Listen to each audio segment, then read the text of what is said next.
Hello my dear lovely students, welcome to my YouTube channel. ನಾನು ನಿಮ್ಮ ಲಕ್ಷ್ಮಿ ಎಚ್.ಎಸ್.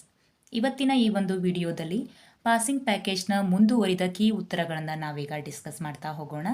ಅದಕ್ಕೂ ಮೊದಲು ನೀವೇನಾದರೂ ಈ ಚಾನಲ್ಗೆ ಹೊಸಬರಾದಲ್ಲಿ ತಪ್ಪದೆ ಈ ಒಂದು ಚಾನಲನ್ನು ಸಬ್ಸ್ಕ್ರೈಬ್ ಮಾಡಿ. ಅದೇ ರೀತಿ ಈ ಒಂದು ವಿಡಿಯೋ ನಿಮಗೆ ಯೂಸ್ಫುಲ್ ಅನಿಸಿದರೆ ಲೈಕ್ ಮಾಡಿ, ಹಾಗೆ ನಿಮ್ಮ ಫ್ರೆಂಡ್ಸ್ ಗ್ರೂಪ್ಗಳಿಗೂ ಕೂಡ ಶೇರ್ ಮಾಡಿ ಅಂತ ಹೇಳ್ತಾ, ನಿಮಗೆ ಏನೇ ಡೌಟ್ಸ್ ಇದ್ದರೂ ಕೂಡ ಕಮೆಂಟ್ ಬಾಕ್ಸಲ್ಲಿ ಮುಕ್ತವಾಗಿ ತಿಳಿಸಿ.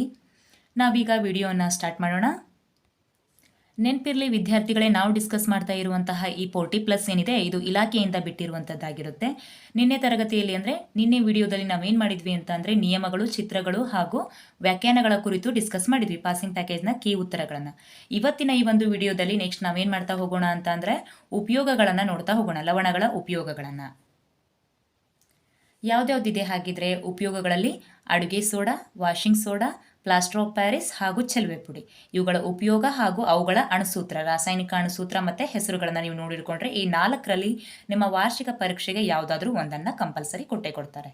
ಆಯಿತಾ? ಮೊದಲೇದಾಗಿ ಸೋಡಿಯಂ ಕ್ಲೋರೈಡ್, ಹೌದಾ, ಅದರ ರಾಸಾಯನಿಕ ಅಣುಸೂತ್ರ ಏನಿದೆ NaCl. ಹಾಗಾದ್ರೆ ಇದನ್ನ ಎಲ್ಲೆಲ್ಲಿ ಬಳಸ್ತಾರೆ, ಇದ್ರ ಉಪಯೋಗಗಳನ್ನು ನೀವು ದಿನನಿತ್ಯ ಜೀವನದಲ್ಲೂ ಕೂಡ ಇವುಗಳನ್ನು ನೀವು ಬಳಕೆ ಮಾಡ್ತೀರಾ. ಹಾಗಾಗಿ ಇದ್ರ ಉಪಯೋಗವನ್ನು ನೀವೇನು ಮಾಡ್ಕೋಬೇಕು ಅಂತಂದರೆ ನೆನ್ಪು ಮಾಡ್ಕೋಬೇಕು, ಎಲ್ಲೆಲ್ಲಿ ಉಪಯೋಗ ಮಾಡ್ಕೊಳ್ತೀರಾ ಅಂದಾಗ ಮಾತ್ರ ಇದೇನಾಗುತ್ತೆ ನಿಮಗೆ ಪರ್ಮನೆಂಟ್ ಅಂದರೆ ಜಾಸ್ತಿ ಕಾಲ ನೆನಪಿನಲ್ಲಿ ಉಳಿದಿರುತ್ತೆ. ಎಕ್ಸಾಮಿಗೆ ಕೂಡ ನೀವು ಬರಿಬೋದು. ಮೊದಲೇದೇನು, ಎಲ್ಲ ಲವಣಗಳ ತಯಾರಿಕೆಯಲ್ಲೂ ಕೂಡ ಕಚ್ಚಾ ವಸ್ತುಗಳಾಗಿ ಇದನ್ನು ಬಳಸ್ತಾರೆ. 1ನೇ ಪಾಯಿಂಟ್ ಏನು ಬರೀ ಎಲ್ಲ ಲವಣಗಳ ತಯಾರಿಕೆಯಲ್ಲಿ ಕಚ್ಚಾ ವಸ್ತುವಾಗಿ ಬಳಸ್ತಾರೆ. ಇನ್ನು ಮೀನು, ಮಾಂಸ ಇವುಗಳ ರಕ್ಷಣೆಗಾಗಿ ಬಳಸ್ತಾರೆ. ಇನ್ನು ಅಡುಗೆ ತಯಾರಿಕೆಯಲ್ಲೂ ಕೂಡ ಇದನ್ನು ಏನು ಮಾಡ್ತಾರೆ, ಬಳಕೆ ಮಾಡ್ತಾರೆ. ಇದು ಸಿಂಪಲ್ ಆಗಿ ಪುಸ್ತಕದಲ್ಲಿ ಇನ್ನೂ ಡೆಪ್ತ್ ಆಗಿ ನಿಮ್ಗೆ ಸಿಗುತ್ತೆ ಟೆಕ್ಸ್ಟ್ ಬುಕ್ಕಲ್ಲಿ. ಇದರಲ್ಲಿ ಕೀ ಪಾಯಿಂಟ್ಸ್ ಥರ ನಾವೇನು ಮಾಡಿದ್ದೇವೆ, ತುಂಬ ಶಾರ್ಟ್ ಮಾಡಿದ್ದೇವೆ. ಹಾಗಾಗಿ ಇವುಗಳನ್ನ ನೀವು ಬರೆದಿಟ್ಕೊಂಡು ಪ್ರಾಕ್ಟೀಸ್ ಮಾಡಿ. ಇದಾದಮೇಲೆ ಸೆಕೆಂಡ್ ಯಾವುದು ಅಂತ ಅಂದರೆ ಚೆಲುವೆ ಪುಡಿ. ಇದರ ರಾಸಾಯನಿಕ ಅಣುಸೂತ್ರ ಏನು ಅಂತ ಅಂದರೆ ಕ್ಯಾಲ್ಶಿಯಂ ಆಕ್ಸಿಕ್ಲೋರೈಡ್ ಅಂತ ಹೇಳಿ CaOCl2. ಹಾಗಾದರೆ ಇದನ್ನೆಲ್ಲಿ ಬಳಸ್ತಾರೆ, ಬಟ್ಟೆ, ಲ್ಯಾಂಡ್ರಿ ಅಂಗಡಿಗಳಲ್ಲಿ ಬಟ್ಟೆಗಳನ್ನು ಸ್ವಚ್ಛಗೊಳಿಸಲು ಅಂದರೆ ಚೆಲುವೆ ಮಾಡಲು ಬಳಸ್ತಾರೆ. ಉತ್ಕರ್ಷಣಕಾರಿಯಾಗಿ ಬಳಸ್ತಾರೆ. ನೀರನ್ನು ಕ್ರಿಮಿಮುಕ್ತಗೊಳಿಸಲು ಬಳಸ್ತಾರೆ, ಅಂದರೆ ನೀರನ್ನು ಶುದ್ಧ ಮಾಡಲಿಕ್ಕೆ ಬಳಸ್ತಾರೆ. ಇನ್ನು ಕಾಗದ ಕಾರ್ಖಾನೆಗಳಲ್ಲಿ ಮರದ ತಿರುಳನ್ನು ಚೆಲುವೆ ಮಾಡಲು ಬಳಸ್ತಾರೆ. ಅಟ್ಲೀಸ್ಟ್ 4 ಪಾಯಿಂಟನ್ನು ನೆನ್ಪಿಟ್ಕೊಳ್ರಿ, ಶಾರ್ಟ್ ಮಾಡಿ ಬರೆದಿಟ್ಟು ಬರುವಂತ್ರಿ. ಇನ್ನು ಮೂರನೇದು ಯಾವುದು ಅಂದರೆ ಅಡುಗೆ ಸೋಡಾ. ಇದಕ್ಕೆ ಮತ್ತೊಂದು ಹೆಸರಿದೆ, ರಾಸಾಯನಿಕ ಹೆಸರು ಏನಂತಂದರೆ sodium bicarbonate or sodium hydrogen carbonate. ಹಾಗಾಗಿ NaHCO3. ಬಹಳಷ್ಟು ಸಲ ಅಡುಗೆ ಸೋಡಾ ಅಥವಾ ವಾಷಿಂಗ್ ಸೋಡಾದ ರಾಸಾಯನಿಕ ಅಣುಸೂತ್ರವನ್ನು 1 ಅಂಕಕ್ಕೆ ಕೇಳಿದ್ದಾರೆ. ಹಾಗಾಗಿ ಇದು ಕೂಡ ಇಂಪಾರ್ಟೆಂಟ್ ಆಗಿರುವಂಥದ್ದು. ಹಾಗಾದರೆ ಅದನ್ನು ಎಲ್ಲೆಲ್ಲಿ ಬಳಸ್ತಾರೆ ನೋಡಿ, ಆಹಾರ ಪದಾರ್ಥಗಳ ತಯಾರಿಕೆಯಲ್ಲಿ ಬಳಸ್ತಾರೆ ಅಡುಗೆ ಸೋಡಾವನ್ನು. ಆಹಾರ ಪದಾರ್ಥಗಳನ್ನು ಮೃದು ಮತ್ತು ರಂಧ್ರಯುಕ್ತವಾಗಲು ಬಳಸ್ತಾರೆ. ಅಷ್ಟೇ ಅಲ್ಲದೆ ಅಡುಗೆ ಸೋಡಾವನ್ನು ಆಮ್ಲಶಾಮಕವನ್ನಾಗಿಯೂ ಕೂಡ ಬಳಸ್ತಾರೆ. ಎಸಿಡಿಟಿ ಆದಾಗ, ಹೌದಾ, ನಿಂಬೆಹಣ್ಣಿ ನೀವೇನು ಮಾಡ್ತೀರಾ, ಸೋಡಾ ಪುಡಿಯನ್ನು ಹಾಕ್ಕೊಂಡು ಅಥವಾ ಅದ್ರ ಜ್ಯೂಸ್ ಮಾಡಿಕೊಂಡು ಕುಡಿತೀರಾ. ಅವಾಗ ಏನಾಗುತ್ತೆ, ನಿಮಗೆ ಎಸಿಡಿಟಿಯಿಂದ ರಿಲೀಫ್ ಸಿಗುತ್ತೆ. ಅಂಥ ಹೊತ್ತಲ್ಲಿ ಅದನ್ನು ಆಮ್ಲಶಾಮಕವಾಗಿ ಬಳಸ್ತಾರೆ. ಇನ್ನು ಸೋಡಾ ಆ್ಯಸಿಡ್ ಅಗ್ನಿಶಾಮಕದಲ್ಲೂ ಕೂಡ ಏನು ಮಾಡ್ತಾರೆ ಅಂದರೆ ಬಳಸ್ತಾರೆ. ಈ 4 ಪಾಯಿಂಟನ್ನು ನೆನ್ಪಿಟ್ಕೊಳ್ರಿ. ಇದಾದಮೇಲೆ ವಾಷಿಂಗ್ ಸೋಡಾ ಉಪಯೋಗ ಎಲ್ಲಿದೆ ಅಂತಂದರೆ ಅದರ ರಾಸಾಯನಿಕ ಅಣುಸೂತ್ರ ಇದೆ Na2CO3. ಹಾಗಾದರೆ ಇದನ್ನು ನೀರಿನ ಶಾಶ್ವತ ಗಡಸುತನ ನಿವಾರಣೆಗಾಗಿ ಬಳಸ್ತಾರೆ. ಸಾಬೂನು, ಗಾಜು ತಯಾರಿಕೆಯಲ್ಲಿ ಬಳಸ್ತಾರೆ.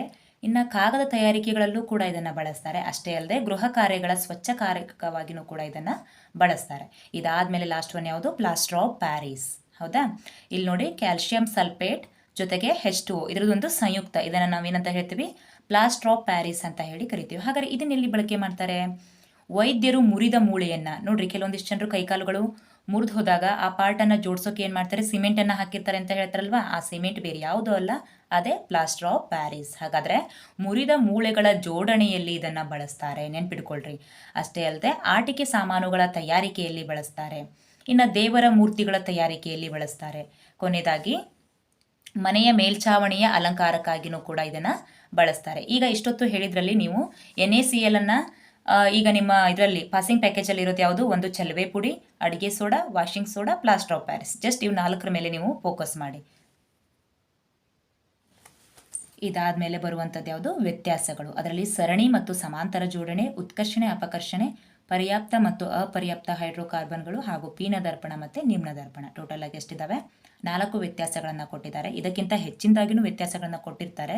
ಬಟ್ ಪಾಸಿಂಗ್ನವ್ರಿಗೆ ಸ್ಕೋರ್ ಮಾಡೋರು ಅದನ್ನೆಲ್ಲ ಕವರ್ ಮಾಡ್ಕೊಂಡಿರ್ತಾರೆ. ಬಟ್ ಇದರಲ್ಲಂತೂ ಯಾವುದಾದ್ರು ಫಿಕ್ಸ್ ಆಗಿ 1 ಅಥವಾ 2 ವ್ಯತ್ಯಾಸಗಳು ನಿಮ್ಮ ಎಕ್ಸಾಮಿಗೆ ಕಂಪಲ್ಸರಿ ಬಂದೇ ಬರ್ತವೆ. ನಾನು ನಿಮಗೆ ಆದಷ್ಟು ಏನು ಮಾಡಿರ್ತೇನೆ ಅಂದರೆ ತುಂಬ ಶಾರ್ಟ್ ಆಗಿರುವಂಥ ಉತ್ತರಗಳನ್ನು ಕೊಟ್ಟಿರ್ತೇನೆ, ಯಾಕಂದರೆ ನಿಮಗೆ ನೆನ್ಪಿಟ್ಕೊಂಡು ಬರಿಬೇಕಲ್ವಾ, ಮರ್ತು ಬಿಡ್ತೀರಾ, ಅದಕ್ಕೋಸ್ಕರ.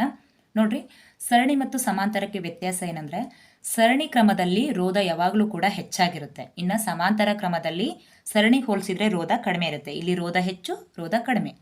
ಇನ್ನು ಸರಣಿ ಕ್ರಮದಲ್ಲಿ ಒಂದು ಹಾಳಾದರೆ ಅಂದರೆ ಒಂದು ರೋಧ ಹಾಳಾದರೆ ಉಳಿದ ಎಲ್ಲವೂ ಕೂಡ ಏನು ಮಾಡ್ತವೆ, ಕಾರ್ಯವನ್ನು ನಿರ್ವಹಿಸೋದಿಲ್ಲ, ಹಾಳಾಗ್ತವೆ. ಆದರೆ ಇದರಲ್ಲಿ ಒಂದು ರೋಧ ಹಾಳಾದರೆ ಇತರೆ ಏನು ಮಾಡ್ತವೆ, ಉಳಿದವು ಕೆಲಸವನ್ನು ಮಾಡ್ತವೆ.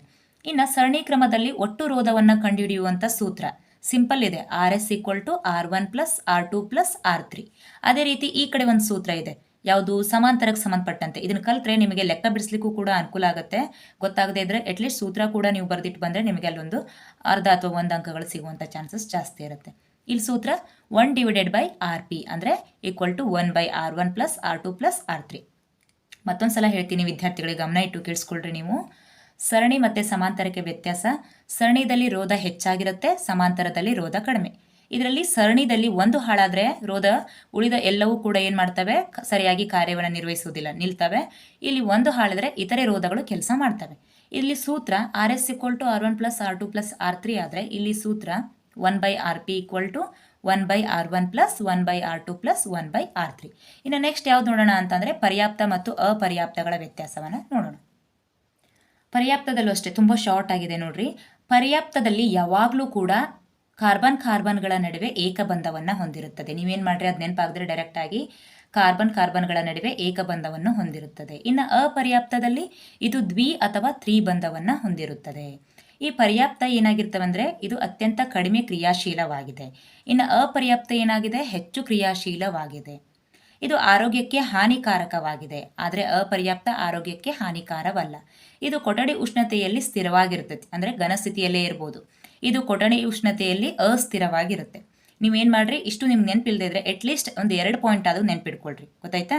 ಇದು ಏಕಬಂಧವನ್ನು ಹೊಂದಿರುತ್ತದೆ, ಇದು ದ್ವಿ ಅಥವಾ ತ್ರಿಬಂಧವನ್ನು ಹೊಂದಿರುತ್ತದೆ. ಇನ್ನು ಇದು ಕಡಿಮೆ ಕ್ರಿಯಾಶೀಲ, ಇದು ಹೆಚ್ಚು ಕ್ರಿಯಾಶೀಲ. ಇವುಗಳನ್ನೆಲ್ಲ ನೀವೇನು ಮಾಡ್ಕೋಬೇಕು ಅಂದರೆ ನೋಟ್ ಮಾಡಿ ಇಟ್ಕೊಳ್ರಿ, ತಪ್ಪದೇ ಪ್ರಾಕ್ಟೀಸ್ ಮಾಡಿರಿ. ಅಂದರೆ ನೀವೇನು ಮಾಡ್ಬೋದು, ಆರಾಮ್ಸೆ ಈಸಿಯಾಗಿ ಪಾಸ್ ಆಗ್ಬೋದು. ಅಂದರೆ ಎಲ್ಲದಕ್ಕೂ ಮೂಲ ಕಾರಣ ಏನು, ಪ್ರಯತ್ನ ಪಡಬೇಕು, ಜಾಸ್ತಿ ಹೆಚ್ಚು ಸಲ ನೀವು ಪ್ರಾಕ್ಟೀಸ್ ಮಾಡಬೇಕು. ಇನ್ನು ಮೂರನೇದು ನಿಮ್ನ ದರ್ಪಣ ಹಾಗೂ ಪೀನ ದರ್ಪಣ. ಇದಂತೂ ನಿಮ್ಗೆ ಗೊತ್ತಿರುತ್ತೆ, ಉಪಯೋಗ ಅಂತೂ ಕಲ್ತಿರ್ತೀರಿ. ಇಲ್ಲಿ ನೋಡ್ರಿ, ಪ್ರತಿಫಲಿಸುವ ಮೇಲ್ಮೈ ಒಳಮುಖವಾಗಿರುತ್ತದೆ. ಇಲ್ಲಾಂದ್ರೆ ಡೈರೆಕ್ಟ್ ಚಿತ್ರ ಬಿಡಿಸಿದ್ರು ನಡೆಯುತ್ತೆ. ನೀವು ನಿಮ್ನ ದರ್ಪಣ ಪೀನ ದರ್ಪಣದೊಂದು ಚಿತ್ರ ಬಿಡಿಸಿದ್ರು ಕೂಡ ಅದು ಕೂಡ ಒಂದು ವ್ಯತ್ಯಾಸ ಆಗುತ್ತೆ. ಇಲ್ಲ ಅಂದರೆ ಏನು ಮಾಡ್ರಿ, ಪ್ರತಿಫಲಿಸುವ ಮೇಲ್ಮೈ ಒಳಮುಖವಾಗಿರುತ್ತದೆ, ಇಲ್ಲಿ ಹೊರಮುಖವಾಗಿರುತ್ತದೆ. ಒಂದು ಸೈಡಿನ ಕಲ್ತ್ರೆ ಇನ್ನೊಂದು ಸೈಡಿನ ನೀವು ಆರಾಮ್ಸೆ ಬರಿಬಹುದು, ಆಯ್ತಾ. ಇನ್ನು ಸೆಕೆಂಡ್ ಪಾಯಿಂಟ್ ನೋಡ್ರಿ, ವಕ್ರತಾ ಕೇಂದ್ರ ಮುಂಭಾಗದಲ್ಲಿರುತ್ತದೆ, ಇಲ್ಲಿ ವಕ್ರತಾ ಕೇಂದ್ರ ಹಿಂಭಾಗದಲ್ಲಿರುತ್ತೆ. ಬೆಳಕಿನ ಕಿರಣಗಳನ್ನು ಇದು ಕೇಂದ್ರೀಕರಿಸುತ್ತೆ, ಇದು ಬೆಳಕಿನ ಕಿರಣಗಳನ್ನು ವಿಕೇಂದ್ರೀಕರಿಸುತ್ತೆ.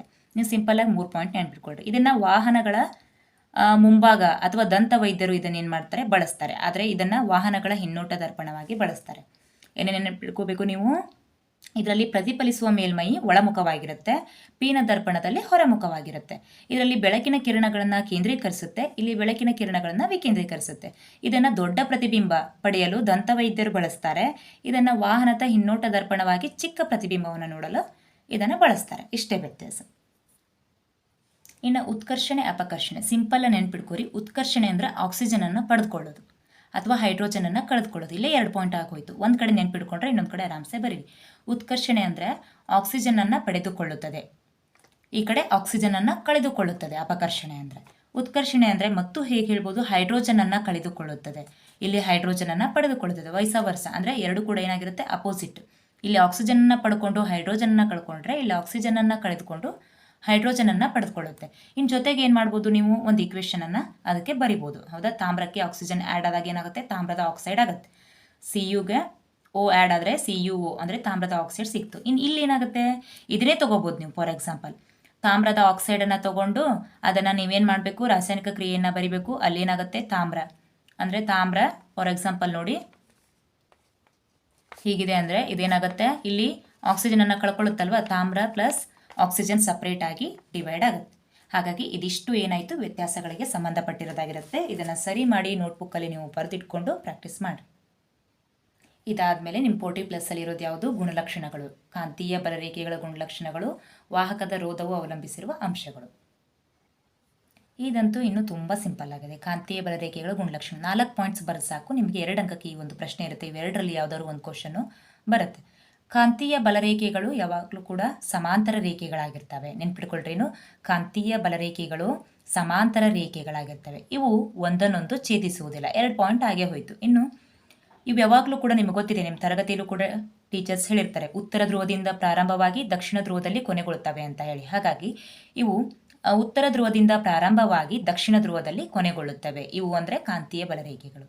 ಇನ್ನು 4ನೇ ಪಾಯಿಂಟ್ ಏನು ಅಂದರೆ, ಕಾಂತೀಯ ಬಲರೇಖೆಗಳ ಸಾಂದ್ರತೆ ಕಾಂತಕ್ಷೇತ್ರದ ಬಲವು ಕೂಡ ಹೆಚ್ಚಾಗುತ್ತೆ. ಕಾಂತೀಯ ಬಲರೇಖೆಗಳ ಸಾಂದ್ರತೆ ಹೆಚ್ಚಾದಲ್ಲಿ ಕಾಂತಕ್ಷೇತ್ರವು ಕೂಡ ಏನಾಗುತ್ತೆ, ಕಾಂತಕ್ಷೇತ್ರದ ಬಲವು ಕೂಡ ಹೆಚ್ಚಾಗುತ್ತೆ. 4 ಪಾಯಿಂಟ್ ಏನು, ಕಾಂತೀಯ ಬಲರೇಖೆಗಳು ಸಮಾಂತರ ರೇಖೆಗಳು, ಇವು ಒಂದನ್ನೊಂದು ಛೇದಿಸುವುದಿಲ್ಲ.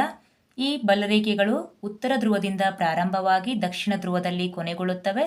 ಹಾಗೂ ಕಾಂತೀಯ ಬಲರೇಖೆಗಳ ಸಾಂದ್ರತೆ ಹೆಚ್ಚಾದಲ್ಲಿ ಕಾಂತಕ್ಷೇತ್ರದ ಬಲವು ಕೂಡ ಹೆಚ್ಚಾಗುತ್ತದೆ. ಹಾಗಾದರೆ ವಾಹಕದ ರೋಧವು ಅವಲಂಬಿಸಿರುವ ಅಂಶಗಳು ಯಾವುದು? ಇದು ಕೂಡ ಸೋ ಸಿಂಪಲ್. ವಾಹಕದ ರೋಧವು ವಾಹಕದ ಉದ್ದಕ್ಕೆ ನೇರ ಅನುಪಾತದಲ್ಲಿರುತ್ತದೆ. ನಿಮಗಿದಿಷ್ಟು ಬರೆಯೋಕ್ಕಾಗದೇ ಇದ್ದಾಗ ಕೊನೆ ಪಕ್ಷ ಇದನ್ನಾದರೂ ಬರೀರಿ. R is directly proportional to L, ಅಂದರೆ 6 ನೇರ ಅನುಪಾತ ಎಲ್ ಅಂತ ಹೇಳಿ ಬರೆಯೋದು. ವಾಹಕದ ರೋಧವು ವಾಹಕದ ಉದ್ದಕ್ಕೆ, ಉದ್ದ ಅಂದರೆ ಲೆಂತ್ ಅಲ್ವಾ, ಅದಕ್ಕೆ ಎಲ್, ಉದ್ದಕ್ಕೆ ನೇರ ಅನುಪಾತದಲ್ಲಿರುತ್ತದೆ. ಇನ್ನು 2ನೇ ಪಾಯಿಂಟು, ವಾಹಕದ ರೋಧವು ವಾಹಕದ ಅಡ್ಡ ಕೊಯ್ತಕ್ಕೆ ವಿಲೋಮಾನುಪಾತದಲ್ಲಿರುತ್ತದೆ. ಎ ಅಂತಂದರೆ ಏರಿಯಾ ಆಫ್ ಕ್ರಾಸ್ ಸೆಕ್ಷನ್. ಹಾಗಾಗಿ R is directly proportional to, ಇದು 1/a ಆಗಬೇಕು. 1/a ಇದು ಇನ್ವರ್ಸ್ಲಿ ಪ್ರೊಪೋರ್ಷನಲ್ ಟು ಇರುತ್ತೆ. ವಾಹಕದ ರೋಧವು ವಾಹಕದ ಅಡ್ಡ ಕೊಯ್ತಕ್ಕೆ ವಿಲೋಮಾನುಪಾತದಲ್ಲಿರುತ್ತದೆ. R is inversely proportional to 1/a. ಇನ್ನು 3ನೇ ಪಾಯಿಂಟ್ ಏನು, ವಾಹಕದ ರೋಧವು ವಾಹಕದ ವಸ್ತುವಿನ ಪ್ರಾಕೃತಿಕ ಗುಣದ ಮೇಲೆ ಅವಲಂಬಿತ ಆಗಿರುತ್ತದೆ ಅಥವಾ ನೇರ ಅನುಪಾತದಲ್ಲಿರುತ್ತದೆ. ಹೀಗಾದರೂ ಬರೀರಿ. ಅವಾಗ ಅದನ್ನು R is directly proportional to, ಇದೇನಂತ ಹೇಳ್ತೇವೆ, ರೋಧಶೀಲತೆ, ರೋ ಅಂತ ಹೇಳಿ ಕರಿತೇವೆ. ಇನ್ನು ಮತ್ತೊಂದು ಪಾಯಿಂಟ್ ಇದೆ, ಏನು, ವಾಹಕದ ರೋಧವು ತಾಪದ ಮೇಲೆ ಅವಲಂಬಿತ ಆಗಿರುತ್ತದೆ. ನೆಕ್ಸ್ಟ್ ಪಾಯಿಂಟ್ ನೀವೇನು ಮಾಡಬೇಕು, ಮತ್ತೊಂದು ತಾಪ ಅಂತ ಕೂಡ ಬರೆದಿಟ್ಕೊಳ್ರಿ. ಹಾಗಾದ್ರೆ ಏನೇನಿದೆ, ವಾಹಕದ ರೋಧವು ವಾಹಕದ ಉದ್ದಕ್ಕೆ ನೇರ ಅನುಪಾತದಲ್ಲಿರುತ್ತದೆ, ಹೌದಾ. ಆಮೇಲೆ ವಾಹಕದ ರೋಧವು ವಾಹಕದ ಅಡ್ಡ ಕೊಯ್ತಕ್ಕೆ ವಿಲೋಮಾನುಪಾತದಲ್ಲಿರುತ್ತದೆ. ಜೊತೆಗೆ ವಾಹಕದ ರೋಧವು ವಾಹಕದ ಪ್ರಾಕೃತಿಕ ಗುಣ ಹಾಗೂ ತಾಪದ ಮೇಲೆ ಅವಲಂಬಿತ ಆಗಿರುತ್ತದೆ. ಇದಿಷ್ಟು ಬರೆಯುವಂಥದ್ದು. ಜೊತೆಗೆ ನೀವೇನು ಮಾಡಬೇಕು, ಅದು ಮರ್ತು ಹೋದರೆ ಇದನ್ನಾದರೂ ನೆನ್ಪಿಡ್ಕೊಳ್ರಿ. ಈ ಟರ್ಮ್ಸ್ ಕೂಡ ನೀವು ಬರೆದಿಟ್ಟು ಬಂದ್ರಿ ಅಂದರೆ ನಿಮಗೆ ಪಾಸಿಂಗ್ನವ್ರಿಗೆ ಏನು ಮಾಡ್ತಾರೆ, ಮಿನಿಮಮ್ ಮಾರ್ಕ್ಸನ್ನಾದರೂ ಕೊಟ್ಟು ಪಾಸ್ ಮಾಡ್ತಾರೆ. ಹಾಗಾಗಿ ಇವುಗಳನ್ನ ನೀವೇನು ಮಾಡಬಾರ್ದು, ಮರಿಬಾರ್ದು. ಹಾಗಾದರೆ ವಿದ್ಯಾರ್ಥಿಗಳೇ, ಇವತ್ತಿನ ಈ ಒಂದು ನಾವು ವಿಡಿಯೋದಲ್ಲಿ ಏನು ಮಾಡಿದ್ವಿ ಅಂತ ಅಂದರೆ ವ್ಯತ್ಯಾಸಗಳನ್ನು ನೋಡಿದ್ವಿ, ಲವಣಗಳ ಉಪಯೋಗಗಳನ್ನು ನೋಡಿದ್ವಿ. ಅಷ್ಟೇ ಅಲ್ಲದೆ ಗುಣಲಕ್ಷಣಗಳನ್ನು ಕೂಡ ಏನು ಮಾಡಿದ್ವಿ, ಕಲ್ತ್ವಿ. ಹಾಗಾಗಿ ಇದಿಷ್ಟನ್ನು ಕೂಡ ನೀವೇನು ಮಾಡಬೇಕು, ಒಂದು ಕಡೆ ನೋಟ್ ಮಾಡಿ ಇಟ್ಕೊಂಡು ಓದಲಿಕ್ಕೆ ಪ್ರಾರಂಭ ಮಾಡಿರಿ. ಇನ್ನೇನು ದಿನಗಳು ಕಡಿಮೆ ಇದೆ, ನಿಮಗೆ ಗೊತ್ತಿದೆ ಎಷ್ಟು ದಿನಗಳು ಉಳಿತು ಅಂತ ಹೇಳಿ. ನಿಮ್ಮ ವಾರ್ಷಿಕ ಪರೀಕ್ಷೆ 18ರಿಂದ ಸ್ಟಾರ್ಟ್ ಆಗುತ್ತೆ. ಟೈಮನ್ನು ವೇಸ್ಟ್ ಮಾಡಬೇಡಿ, ಕರೆಕ್ಟಾಗಿ ಓದಿ ಚೆನ್ನಾಗಿ ಪಾಸ್ ಆಗ್ರಿ ಅಂತ ಹೇಳ್ತಾ ಈ ಪಾಸಿಂಗ್ ಪ್ಯಾಕೇಜಿಂದ ನೀವು ಯೂಸನ್ನು ತೊಗೊಳ್ರಿ. ಇನ್ನು ಉಳಿದಂತಹ ಪ್ರಶ್ನೆಗಳಿಗೆ ನಾನು ಮುಂದಿನ ವಿಡಿಯೋದಲ್ಲಿ ಏನು ಮಾಡೋಣ, ಅವುಗಳನ್ನ ಡಿಸ್ಕಸ್ ಮಾಡ್ತಾ ಹೋಗೋಣ. ಆದಷ್ಟು ಅವುಗಳಿಗೆ ಕೀ ಉತ್ತರಗಳನ್ನು ಕೊಡ್ತಾ ಹೋಗ್ತೇನೆ. ಇಷ್ಟೊತ್ತು ವಾಚ್ ಮಾಡಿದ್ದಕ್ಕಾಗಿ ಥ್ಯಾಂಕ್ ಯು.